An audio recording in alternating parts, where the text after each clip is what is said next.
All right, everyone. It is the end of night one of the X-Wing Regional Regional Championships, not Regional Store Championships. I cannot talk now. It is way late. I'm so sleepy. I do have Holly Thomas in here, one of our TOs for the day, and we're going to basically go over the top 16 and how they performed.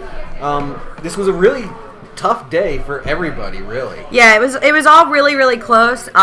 So it was a really interesting breakdown. So we had, in our top 16, we had two matches that ended up taking intentional draws. One of them took it in the 5th round of Swiss. One of them took it in the 6th round of Swiss. And I'll share the results after I kind of break down everything. I'll start at the bottom. 16th was Daniel Choicer. He had a score of 20, an MOV of 734. And you'll hear as I go through these just how close they are.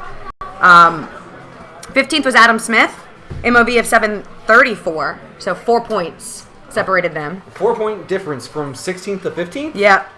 Wow. And then 14th was Edward Wallace with a score of 762. 13th was Mike Day with a score of 765. So a 3-point difference between them. Oh, goodness gracious. So it really was probably one of the closest tournaments that we've seen thus far. Oh, absolutely. The 6th round of Swiss ended with 3 rounds with 1 point wins. Like 1 point determined. Okay, that was, what did I say? 13th. So 12th was Will Brandenburg, who was at 785. 11th. We actually got to see on the video, Matt, and he flew great today. And he ended up, where, 10th? 12th. So we were originally we thought we were going to be able to do a top 16 cut. We had enough pre-registered to do that. We ended up counting the buys. We ended up with 71 players, so basically just missing it. So I believe all top 16, I believe they 100% deserved to make the cut, but we can't make that call. So unfortunately, they did all receive $10 in store credit. They will get their mine tokens when they are corrected. Right, because we didn't even get to talk about that on the feed today. Unfortunately, FFG did not size the mine tokens correctly in the prize support, so they have to resend those. Correct. And we Mark were not is currently allowed. waiting on those. Yeah, we were not allowed to give out the ones that came in the kit. Right. Mark actually got instructed to destroy those. Yes, and so we had to collect their address, and we will have to mail out the correct ones. So at least we're taking care of that for them. Let's see. 11th was Cliff Kump at 831 with an MOV of 20. 10th was Carlos Ramirez with a score of 21 and an MOV of 701. He had 2 modified wins. He had 2 modified so wins. So he technically went 5-1. But with 2 modified wins, he missed the cut. It hurts his MOV. Yep. And for those that don't know, MOV stands for margin of victory. 9th was Jeremy Robinson, and this is interesting. Jeremy took an intentional draw in the 6th round of Swiss. Right. I heard that somebody did that. So he took an intentional draw thinking it would secure him the cut, and he just missed it. So he just missed the cut. How much did he miss the cut by, though? He was beat out by Travis Cooper in 8th place, whose MOV was 846. So he didn't miss it by much. No, his was at 775, so it actually was a pretty significant. So it's about a 70-point difference. Yeah, so it was a pretty significant miss. Taking the ID there was not the right choice for him. Now, let me ask you, because I don't fully understand the IDs. They don't get full point value for an ID, correct? No, they get 1 tournament point, and then they get 100 points towards their MOV. So that does hurt them in the long run. If he hadn't done that, he could have potentially made the top 8. Correct. If he would have beat his opponent, he would have probably made the top 8. His opponent would have probably still made the top 8 because his opponent had a ridiculously high MOV at the start of the match. So they both probably would have made the top 8. Instead, his opponent who took the ID made the top 8, and so that pilot is probably now shooting himself in the foot. Oh yeah, he seems pretty angry. Obviously, he's not angry with us, but I could tell that it's not something that he wanted to do. He's angry with himself. Yeah, absolutely. Oh, I lost my dog. I think your dog just went upstairs. Oh no. So 8th was Travis Cooper. 7th was Gage Middleton. Travis and Gage took an ID in the 5th round. Right. But I think it was less of a, we want to make the cut, and more of a, we're friends, we don't want to play each other. Yeah, Travis and Gage know each other very well and have flown against each other many, many times from what I understand. And that's one of those things where, yeah, we're friends, we fly at the same stores all the time. We don't need to do this for regionals. Exactly, and I think it was more of a, you know what, why even bother? Because an ID in the 5th round doesn't really help you very much. Yeah. So they just just wanted to do that. And they were actually pretty close, 908 versus 846. 6 was Adam Noje. He's the one that Jeremy took an ID against in round 6. And Adam's MOV was 910. Oh, wow. So it was very high. So an ID was a good choice for him. He had some personal reasons. He took it not only because he wanted to make the cut, but because he had some personal reasons why he wanted to sit down for the rest of the match. So it was more of a I want to sit down, less of a I want to make sure that I win. 5th place is Reed Hanson, which you guys just watched him play. Reed Hanson did an excellent job in that match. Just unfortunately, he could not capitalize.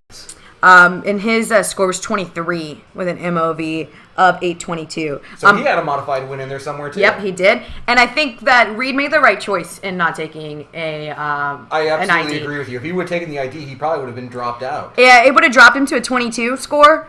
So it probably, or 21 rather. And so he might have made it, but probably not. He probably would have just missed it.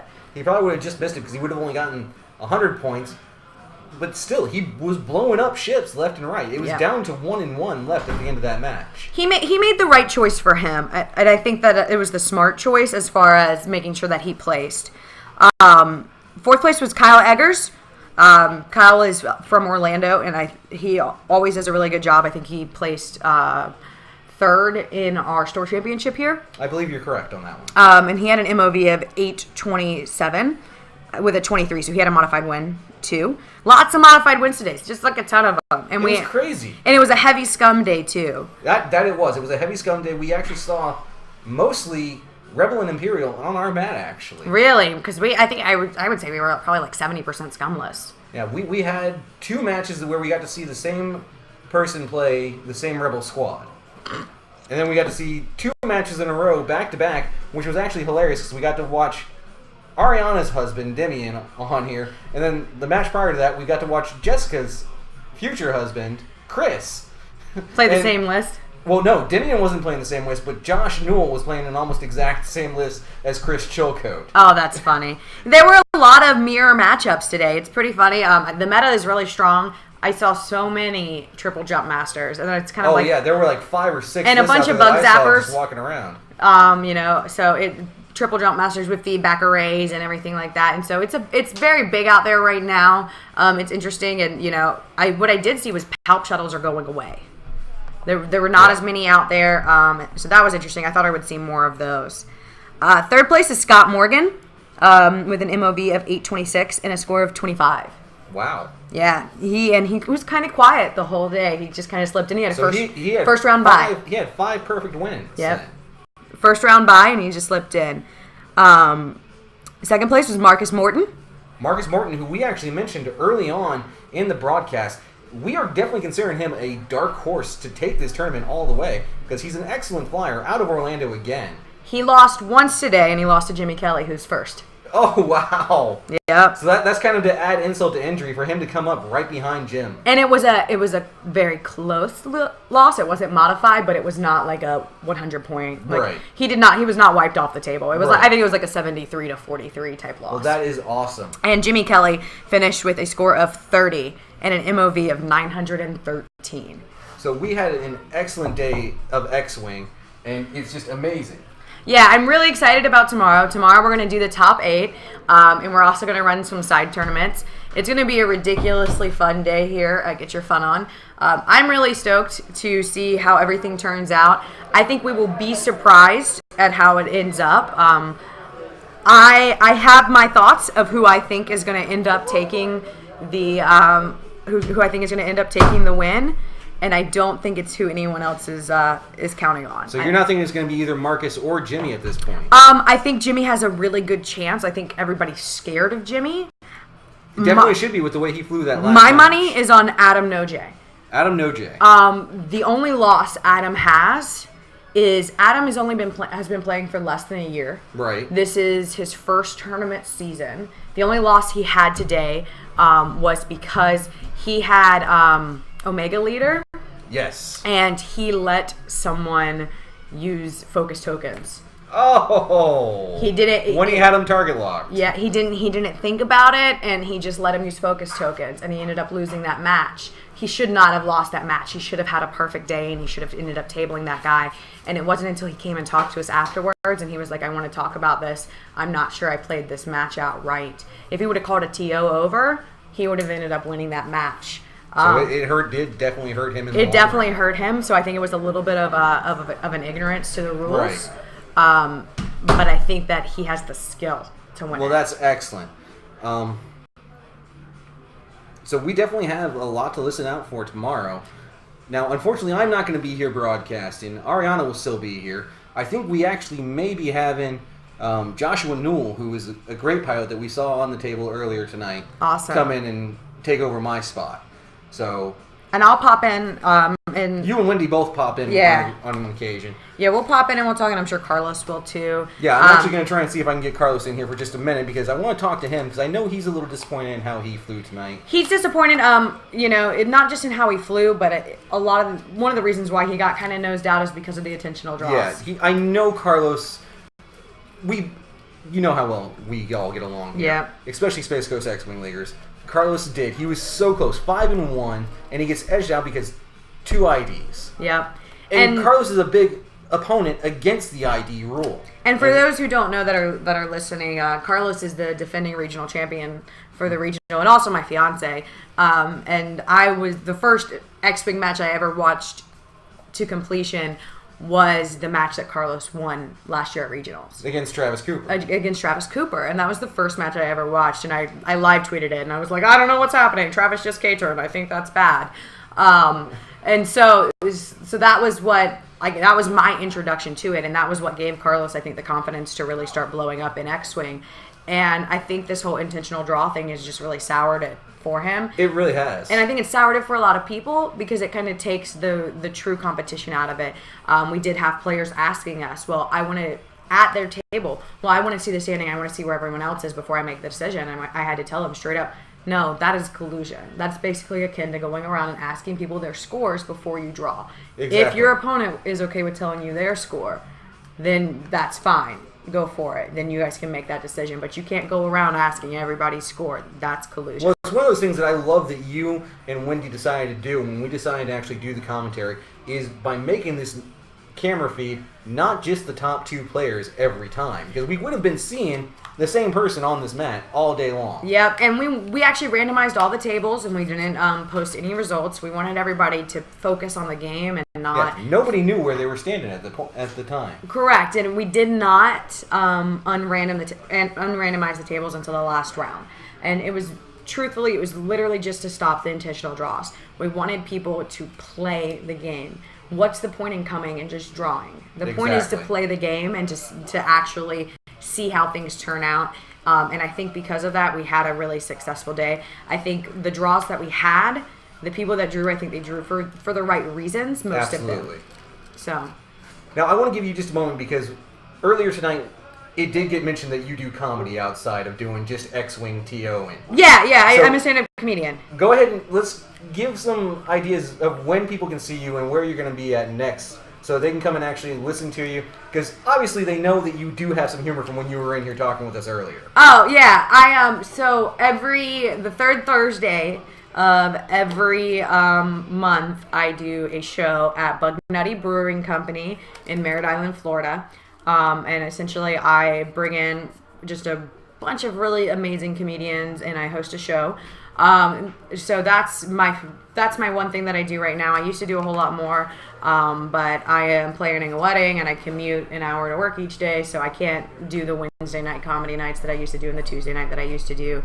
I'm trying to get into a little bit more. I love comedy. I just recently did a show called Orlando Cringe, where I got up in front of 300 people and read poetry that I wrote when I was 13 years old. Oh, wow. I don't think I could do that. My poetry was horrible back then. That's the whole point, is to make people just laugh at how bad you are. So we're doing we're doing it again May 22nd at the Fringe Festival in Orlando. That's awesome. So that's really fun, and also I try to lighten the mood. And if you guys ever come to our tournaments, I tell jokes during the tournaments too. But they're X-Wing jokes. Absolutely. They're spaceship some jokes. of them were hilarious. I wish that we would have still had the mic going out there so that we could have heard some of them. Oh no, I have a potty mouth. don't worry. I was in here having a potty mouth as well, so I know exactly what you mean. Holly, thank you so much for coming in here. I'm going to try and pull Carlos in for just a minute to sit down and talk with me. No problem. I'll go grab him for you. Well, this is going to be easy enough. He's actually right there. Hey, Carlos! Get in here. Trade you. Door. All right, ladies and gentlemen, like I said, we're just doing a quick recap, and we go ahead and call Carlos Ramirez in here.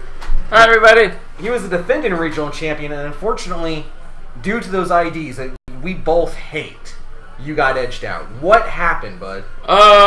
Here's what happened. I got 2 modified wins, so I ended up with 21 tournament points. The same amount of tournament points as 4 other people that went 4-1-1. I'll be completely honest with you. I should have gone 5-1 with 5 full wins.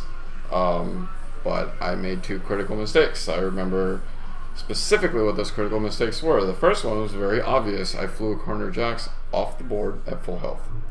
Which really hurts. Yeah, because he's my only other gun really at that point because Palpatine was faced away running. So I was left with just Soontir going against 3 ships. I somehow managed to kill one. The other one ran through a rock and got destroyed. And got a modified win because Soontir was worth more than the other. The other one was my 6-round match. I had Karner and Soontir both at full health against Dengar, and he was at full health as well. I got a little aggressive. Basically, I realized I did need to close out and either get half points on Dengar and then keep both of my ships alive, or just go ahead and straight out take him out. So I decided to put a ship into range 1 of Dengar, even if it's outside of arc. He's still rolling 4 dice. So my opponent rolls 3 crits naturally, and a blank. He gets the target lock, so he rolls that into a hit. And of course I rolled 3 blanks and an evade. So I get the auto thrusters, I get 2 criticals. One of them was pretty bad, double stressed. I got in front of him. He finishes me off in the following round.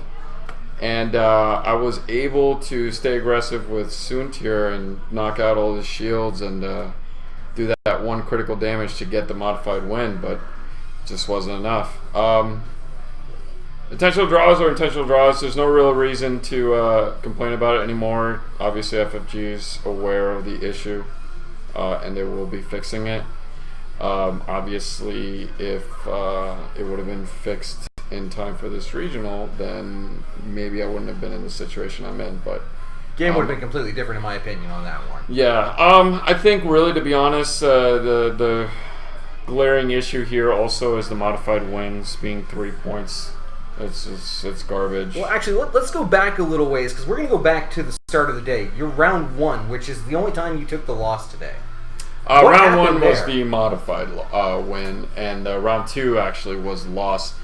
Round 2, it was just a really tough matchup. I had who were you flying against in that match? I was flying against Ed Martinez, actually, and he's from South Florida. Apparently, a lot of people down there fly PAL bases. Yes. So he saw my list and he said, huge grin on his face, "Oh, I've flown against this list." And the reason he enjoyed the matchup so much is because he was running 3 Rebel X-Wings. Yes, he was. All at PS10. Yeah, he was flying Wes, Wedge, and Poe. Correct. I remember because we saw him on round 1 on this exact screen. Yeah. Real beautiful modified ships too. He did the S-foils and everything. He did a really cool job on those. Yeah, we didn't get a chance to get a real good look at the modifications that he did to him. But I do understand that we had actually a lot of modified ships out there today. Yeah, a lot of them. I saw a Decimator, and actually I saw this online a few weeks ago when the guy was working on it. He ripped off the panels off his Raider. Yes, I saw that. And then attached them onto the Decimator, and that thing looked wicked. Yeah, I saw that out there today. I basically told him, I remember telling him online, I was like, I would not want to see that thing across the table. I would congratulate you for the awesome mod, but I would be very, very intimidated. So that was pretty cool. But yeah, that match, it was one of those hard counters. 3 ships moving after me. Corner Jacks is not really as effective because if he's at range 1, they just take those target locks anyways, and Wedge, does his thing with reducing your agility. And then on top of that, Wes Jansen goes, here, let me take that, token out of your way. Exactly. And then Poe is just, he's Poe. Poe is reaching that shield almost every chance he gets. So it was just a really tough matchup. I think I did really well on guessing where he was going with his X-Wing since they can't reposition.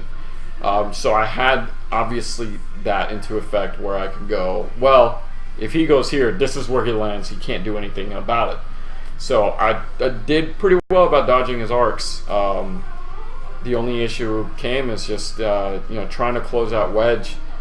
I took maybe 3 or 4 shots at him, and they were unmodified because Wes would be stripping my tokens, and I'd be rolling 2 hits though, 2 out of 3 hits, and I'm like, that's not too bad. And then he rolls an evade and a focus, and because I was afraid to throw Carter into range 1, he uses the focus, he evades both shots. And it just took me way too long to even bring down 1 X-Wing. So by the time was called, I only had 1 ship left, and it was going to be an uphill battle. But overall, I think I was satisfied with the way the tournament went for myself and just in general. I think everybody had a good time. Had a great time, real challenging. We've been commenting on this all day.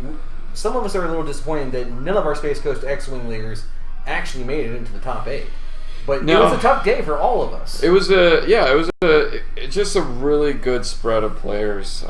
There's a lot of good players in Florida, all over. Obviously, we had I think we had 2 from Jacksonville made the cut that I recognize. I know 1 from South Florida is a really good player, made the cut, and it's Marcus just from Orlando made the top 2. Yeah, and he's a really good player too. I think I was proud of our league, especially Adam. Adam made the top 16. I mean, he hasn't been playing very long, and he just got really good. He came up with a really awesome list. To make the top 16 cut with Cat Scarlet, Palob, and Manaru, just one of those oddball lists that people just don't know how to prepare for. Exactly. So you get to surprise them on the spot, and that's what the game is all about. Is that I think bringing the surprise list can usually, be to your benefit, especially when you've practiced with it enough. So it was pretty good. Carlos, I want to say that I'm definitely sad that you didn't make the top 8 first off, but you did do an excellent job today. As I was out there checking on you after every round. Yeah. And I was really looking forward to hopefully seeing you tomorrow in the top 8. I know next time we're going to get you there because you're going to be more prepared. Yeah, absolutely. And I think, like you said, the ID rules changing in July. Yeah. So that's going to save us a lot of hassle next year. Absolutely. I think I really hope they do identify the issue with the modified wins too, because as you see what happened today, basically me winning 5 times was undervalued against people that won 4 times and tied once. I don't think that makes sense. I think that even though I won by less than 12 points, I think that overall, in the grand scheme of things, you're looking at 5 actual wins. I won those games. I didn't draw. I didn't, you know what I mean? It was just there were wins. I had more points than my opponent, and for there to be 4 other opponents or 4 other players. Not saying that they don't deserve it, especially Gage and Travis. They drew their match because, guess what? They're friends. They played against each other. They didn't want to knock each other out of the cut. And that, I think, is one of the reasons the intentional draw was set up. Because in a situation where they wouldn't be allowed to intentionally draw, they would have been in a situation where they would have looked at each other and been like, do we just run out the clock for 75 minutes? Because if we just tie this game and then go into the next round, and that's what FFG was trying to limit from happening. The issue is that the game is not designed for draws. They happen so rarely that they shouldn't be. Give me the tablet, please. A little tablet right there on the table.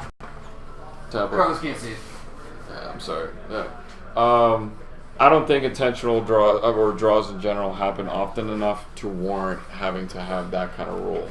So, in the end of the day, it's just I think just FFG looking over the tournament structure. Hopefully they do a good job and give us something that everybody's satisfied with. I think they will, and that's the big thing. And again, definitely thankful for Holly and Wendy running this tournament. Oh yeah, they're awesome TOs. I'm actually hoping maybe, obviously tomorrow there'll probably be some of the top 8 cut. It'll probably be streaming, but it will be streamed. Yeah, I'm gonna see if people are interested. I might run a Hunger Games format that I kind of made up. I did get some ideas from Nova Squadron. It should be pretty fun if people are interested.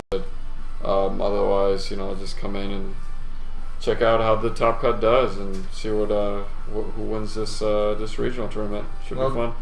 Do feel free, because like I've mentioned to Holly and to others, I'm unfortunately not going to be here to broadcast tomorrow. So Ariana will be, but she may need some help. I think Josh Knoll is going to come in here and broadcast with her. But you're always welcome to take the third seat.